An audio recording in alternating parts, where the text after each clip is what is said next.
What's going on, guys? I'm Steve. Welcome back to the channel. Welcome back to another video. If it's your first time stopping by the channel, hit that subscribe button. Trust me, you won't regret it. If you're a returning subscriber, as always, guys, welcome back, and I do appreciate the support.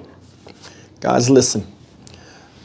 You know, we've been covering a lot of stories on this channel about missing children that are never found and presumed dead. And a lot of times it's at the hands of adults. Well, most of the time it's at the hands of adults. We got another story like this, and I never heard this story, except they just put a press conference out about an hour ago. I'm going to show you something. You see this young lady up here? Her name is Miranda Corset. And according to the press conference that I just watched, this girl has a history of drug use. She's a teenage runaway. Troubled past. Both her parents are deceased, and I think they say she has a mental health disability. This girl's being raised by her grandmother, who really can't do nothing with her. And all this will be explained to you in a second. But supposedly she met a 35-year-old man pictured here. This savage name is Stephen Gress, Gress, Gress. 35 years old, on a dating app. She met him on the dating app. They hooked up, right? Check this out. He met her, contacted on a dating app. The timeline is this. February 14th, Gress went to Corset's home, picked her up, took her to his home in Gulfport. So I guess it's a Gulfport, Florida, or I don't think it's Gulfport, Mississippi. I don't know. Anyway, it said they spent 2 days together. I want you to hear this. Gress took her back home in the evening. So she hooked up with him around Valentine's Day after meeting on a dating app, then going back to his house, and he returned her home. Watch this. The next day, February 15th, Corset, her, returned back to his house on her own.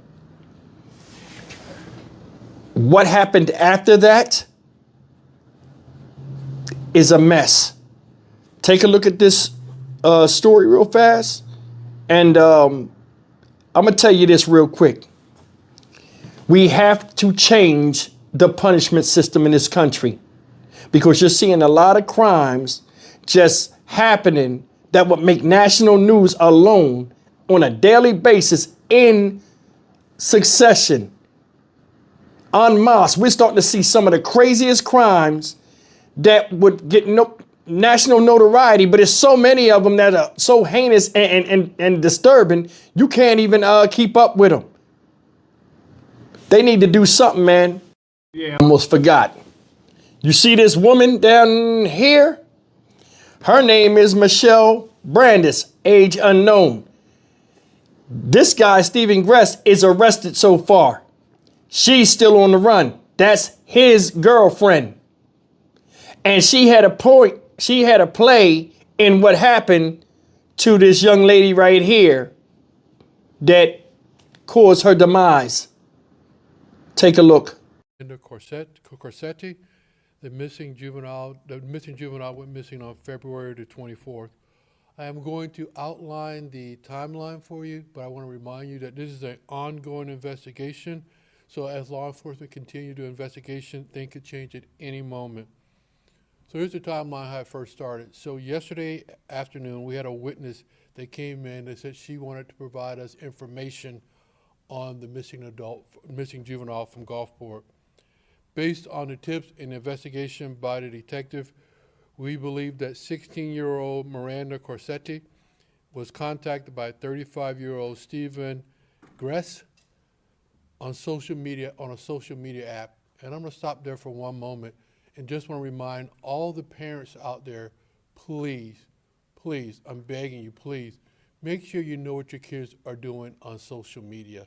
And to the kids also, if someone is contacting you and are not a family member, please let your parents know. So again, we're talking about a 16-year-old that was contacted by a 35-year-old.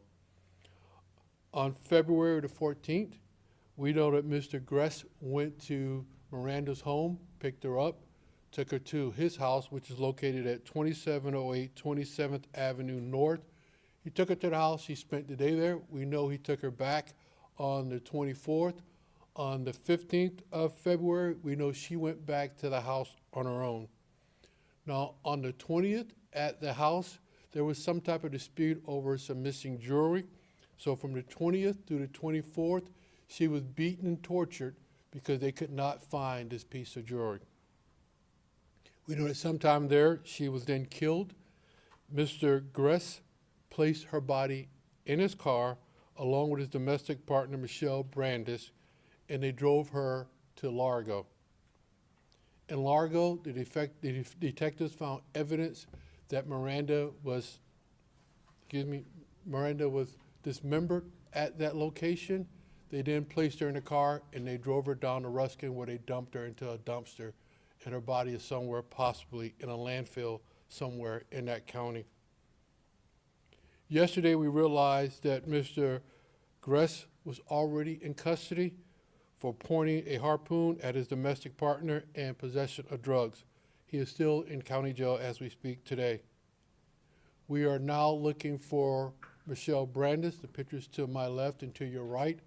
Michelle, if you're out there, we're trying to tell you to turn yourself in because we will find you sooner or later. And if anybody out there is trying to help Michelle, if we can, we will charge you with the charges we can charge you with.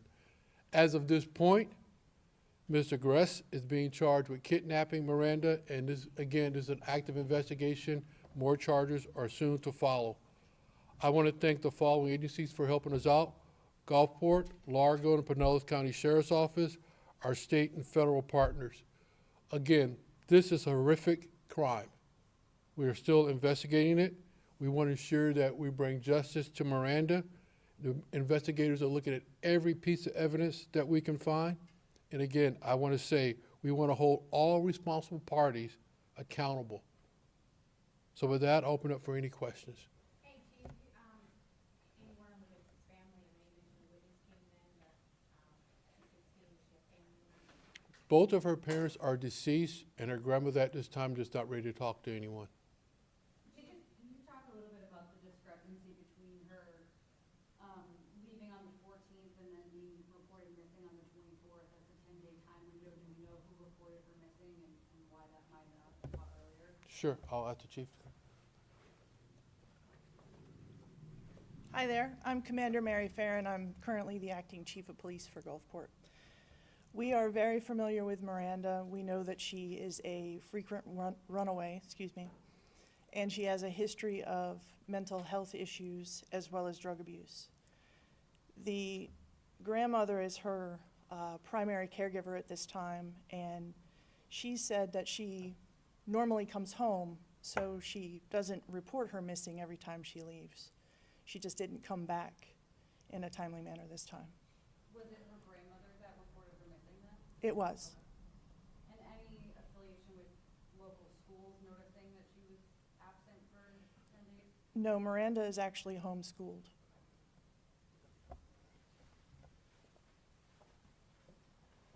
Thank you. Any other questions? Any words again to, Miss Michelle Brandis, who maybe walking away from seeing this, about this crime? Yeah, we do want to talk to her because, again, she was present when they moved Miranda around, and we want to talk to her. And again, either she can come in and talk to us, or we will find her. So again, like you're saying, Michelle, if you're listening, or your friends, find your way to the police department and to her friends that think they're helping her. If we can make charges, we will make charges. How do we know Michelle was there? We have witnesses that says she was there. We have witnesses that said that they saw her along with the defendant, with the body being placed in the car. Chief, this home in Largo, what's the connection? Obviously, they left this home in Gulfport. That was Mr. Bress's residence to go to this home in Largo. Who lives there? What were they doing there? That is Michelle's mother's home. We know that her body may be in a landfill. Are you guys going to go through it to find her body? We're going to do everything possible to bring Miranda home. Again, we know the body was placed into a dumpster, but we got to try to figure out which landfill did that dumpster go to. Chief, can you talk about what lured Miranda to this couple and to this home? Were they offering her something to come live with them? What was the nature of that relationship? So the social media page they were on was a dating app. So we're assuming that they must have met on a date. She went there on the 14th. And then again, like I said, she came back around on the 15th. Do you plan to file any additional charges against either of them related to sexual contact with a minor? We're going to put every possible charge on everyone that was involved in this. And that's why, again, the defendant's already in jail on another charge. And again, I would reiterate to Michelle, come in.